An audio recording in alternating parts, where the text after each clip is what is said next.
And welcome. We are back in 303 and we are working with Mr. Conrad's Unstoppable Volume, Chapter Lesson 20. I'm with you now, called Toasted Buns. The focus here, and let's write it in our journals really quickly, sometimes, let's point it out, sometimes a bad thing can be a good thing.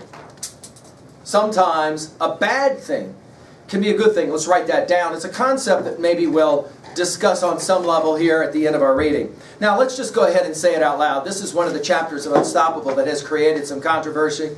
This is a word picture from Mr. Conrad's youth that many modern readers will say is a little bit over the top. We'll take a look at the word picture itself and we'll do our best to try to have some appreciation and respect for at least the point that the word picture is trying to make. Let's read together. Lesson 20, Toasted Buns. Honestly, all we really wanted to do that day was roast some weenies. We never expected to get our buns toasted, in front of the whole wide world no less. Looking back on it now, I know it was a good thing, those toasted buns. They say the apple doesn't fall too far from the tree. My dad was like a huge apple tree. I guess it was just his way of growing good apples. Many times my brother Kevin and I asked Dad for matches, but every time the answer was the same, no. So we'd beg, please, we just want to cook some hot dogs outside of our log cabin fort, the one we built up in the woods. We had Dad's answer memorized. No way. You kids will burn it down, he told us for the millionth time. Amazingly, one day while walking home from elementary school, Kevin found a pack of matches. God was on our side. We could have our fire. I asked my cousins Jerry and Bobby to help us. After all, this was going to be a ceremonial first fire. We were going to break in our fireplace. The four of us devised a plan. We had to do it right. After all, we might never get another chance, we reasoned. How prophetic that would later become. Since all four of us had watched the Olympics on TV that summer, we decided on the torch technique. This was going to be cool. Grabbing fistfuls of dry grass, we made our torches. Next, we spread out in a line, each of us about 50 yards apart. Kevin got to light his torch first because he found the matches. He ran and passed the flame to Bobby. Bobby ran and passed the flame to Jerry. Jerry passed the flame to me. I ran with pride, having been chosen for the honor of lighting the first fire in our fireplace. I ran fast. That dash provided my first lesson on fire and oxygen. The faster I ran, the hotter my torch burned. So I ran faster, unfortunately not fast enough. I was running out of torch. Sensing I wasn't going to make it all the way, I threw the flame toward the fireplace. It didn't quite make it. Most of what was left of my fiery torch landed inside the fort. Did I mention that we carpeted the inside with 16 inches of dry grass for comfort?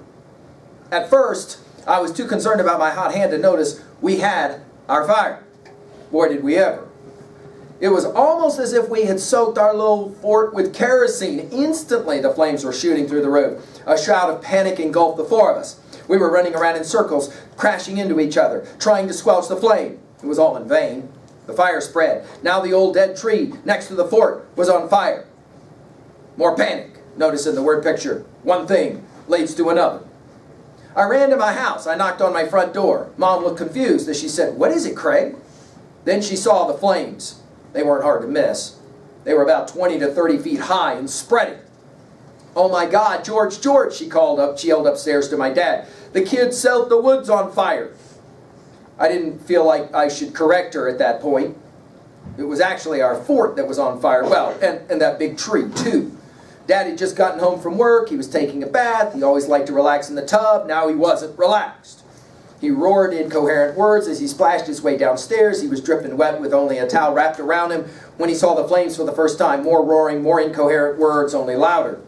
Mom got on the phone. She called my aunt and uncle, Jerry and Bobby's mom and dad. Together, the four of them fought the flames for hours. Using buckets and shovels, they ran back and forth from the house to fill up with water and then back to the fire. It was a distance of over 200 yards. My job was to fill the buckets.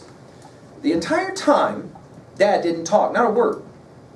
Only after the fire was out did he speak. When he spoke to the crowd. Word of the fire had spread, almost as fast as the fire itself. Now all my relatives were there, my grandparents, my cousins, Kelly and Kara, and my other aunt and uncle. All were assembled to hear Dad ask, "Anyone want to see a show?" I couldn't believe it. I thought he was going to be upset. Instead, he was talking about going to the movies. Yeah, we want to see a show," my brother and I yelled, along with everybody else.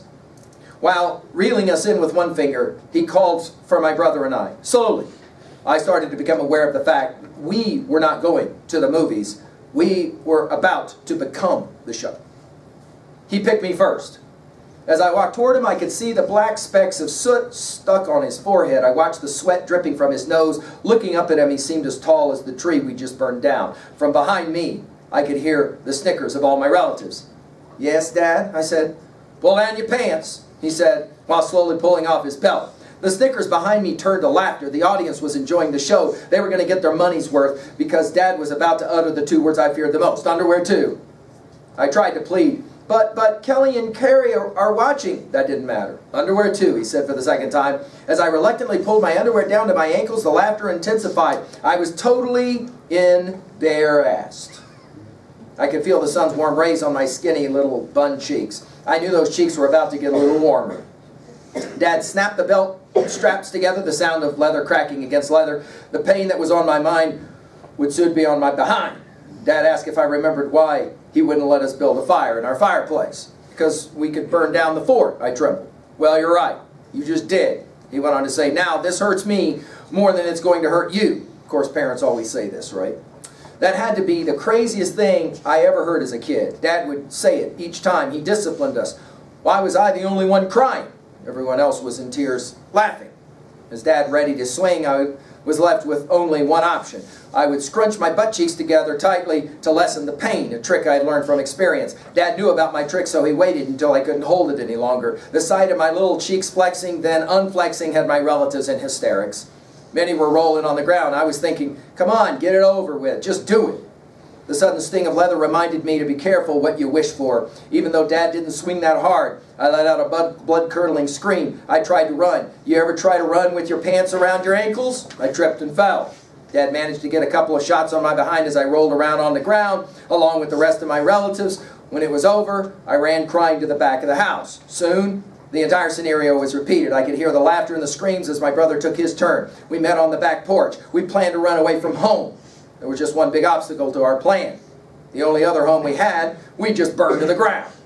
With our pride hurting more than our rear ends actually did, we decided to stay home. Like I said, all we really wanted to do was roast some weenies. Instead, we got our buns toasted. Years later, I would thank Dad for disciplining us. After 26 years of teaching high school, I've seen how kids end up who have had no discipline when they were younger. Thanks, Dad. Now, you think we would have learned our lesson that day. For the most part, we did.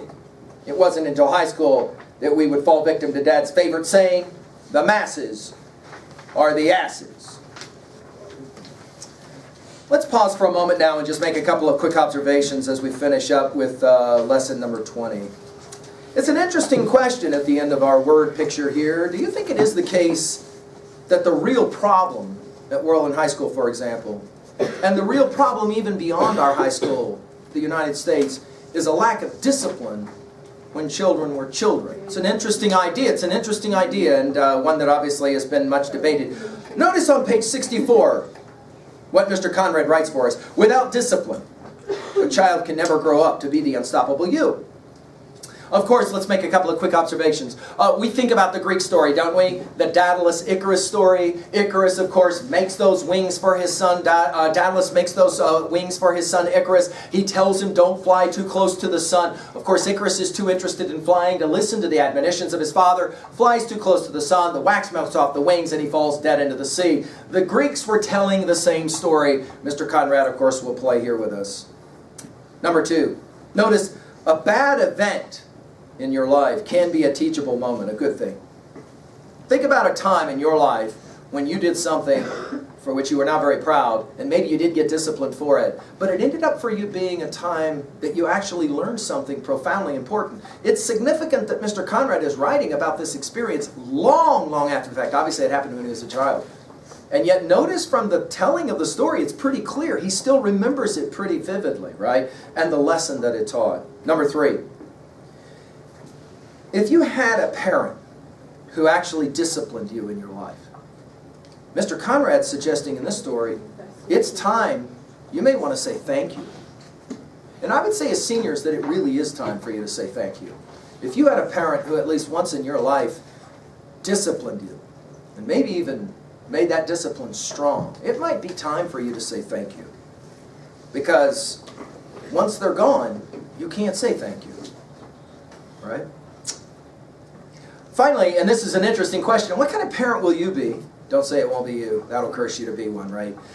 What kind of parent will you be if you ever have a child in regards to the issues of discipline? Right? The question, of course, is you need to discipline. What is the right form of discipline? Obviously, the debate here about whether spanking is a legitimate form of discipline in the modern era or the postmodern era has led to this chapter being obviously attacked. But this is an interesting question. If you're going to be a parent, what is the right way to discipline, right? And to make sure that you show discipline and at the same time love. As clearly he must have felt towards his father, Mr. Conrad, or he wouldn't have said thank you in the end, right? Though the challenge, of course, is that we all need to be disciplined. We need to see the value of discipline in our lives. Of course, as we get older, we recognize to be unstoppable means that you're willing to accept discipline. All right, guys, there you go. Lesson number 20, Toasted Buds. Thank you.